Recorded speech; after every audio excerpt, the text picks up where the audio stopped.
We appreciate people who speak things into existence here on the program. Last time he was on this show, back in early March, I asked Dion Dawkins if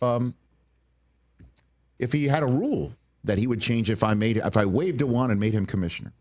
And he says, no rule change. I would just create a new award honoring offensive linemen, calling it Protector of the Year.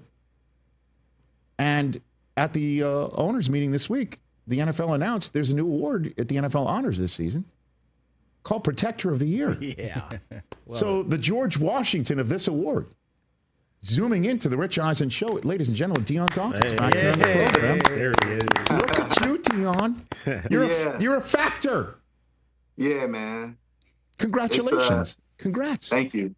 It's a cool deal. It's a cool deal to really put thoughts in the air and then grab it and put it on paper.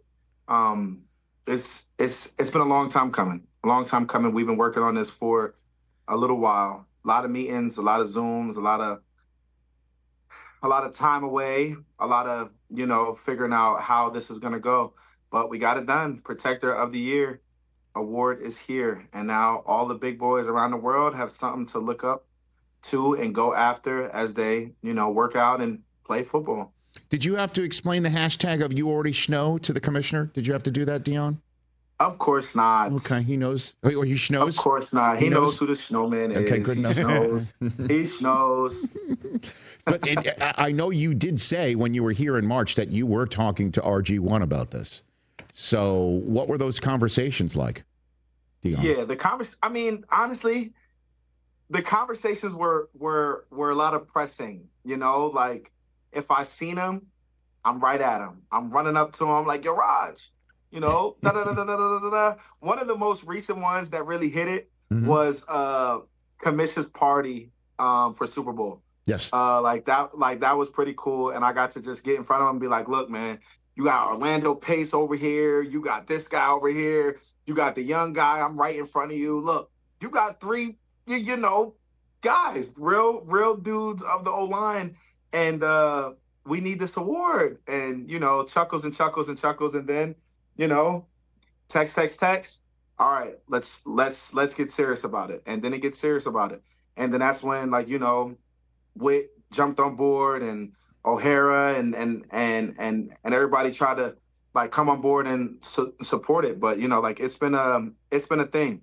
I'm not sure how early this has been talked about, but I know that I've been adamant about it for at least 3 years. Yeah. And you're referring to, again, Andrew Whitworth, Walter Payton Man of the Year, like Sean O'Hara, who you're mentioning, a Super Bowl champion as well. How's this going to work? Tell me how it works. So it's there's a panel. Okay. I won't be on the panel until I retire. I can't be a current player on the panel. But there's a panel of, I think there's about 5 or 6 guys. Okay. They're going to, they get analytics every game. They get analytics, but there's going to be analytics that come out quarterly for the award for people to track so they can see who's in first place, who's this, how is it going? And it's going to be based off of, snaps played. It's going to be about penalties, pancake blocks, one-on-one blocks, and just the dominance of a football game. Almost like how a DN can take over a football game. It'll be, judged if you're holding down your goal and if you're holding down your guy and dominating your opponent consistently, play after play after play. Reach block left, all right. If they're double teaming, how is your everything based? It's a whole type of, analytic battle of wins and losses. And no, it is not just based off of PDF and all of these things, but there's going to be guys that are going to have to sit and they're going to have to study every single rep from every single player that has an opportunity to be able to win. And it's going to be cool because whoever gets it first, it'll go down as history. And this is the start of something great, for football. And I'm just honored that I'm a part of it. And I'm honored that, I brought this to the table, and I'm honored that this will be a part of my legacy for the rest of my life. And We did it for the big boys. Oh, I love it. I love it, Dion. It's so great. So, because we were wondering if it was just going to be another award that the same group of reporters or observers of the game vote on the MVP and Coach of the Year. It is not. It's going to be a select panel of former O-linemen. Do you have to play to be on this list?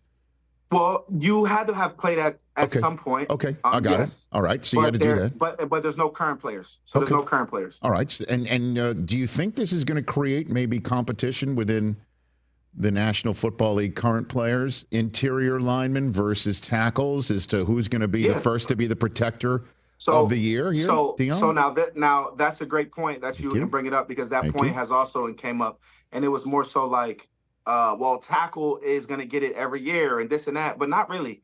Like, we've had guys that have been dominant, and you just have to be that guy. Like, you have to be dominant. Like in the previous years, we've had centers, right? We had Kelsey, right? We've had guards like Martin from the Cowboys just and retired. We had Nelson previous years ago, and then previous years we had Trent Williams. We had Laramie Tunzel. Like, you've had Armstead. You've had Whitworth. You've had all these different guys. Sure. And every year, the world knows. Like, all right, it could be Wyatt Teller, whatever. Like, every year, it has been an up and down flow of center, guard, and tackle. So when it comes down to it, you just have to just be that guy and outbeat the rest of the positions, because every year it changes. Like this past year, well, these 2 years ago, I'm telling you, it was Kelsey, and he was dominant. He was the one doing it all, and it was his world. But then maybe 3 years previous, it was Trent, and it'll go, and guys will show in themselves, and hopefully it's not a tackle thing for 10 years, but if tackles are outbeating the guards and the centers, it is and what it is. Come up to the gridiron with your shoulder, your helmet, and your shovel, and get them guys up out of there. Catch the Rich Eisen Show live weekdays from 12 to 3 p.m. Eastern on Roku Sports Channel in the U.S.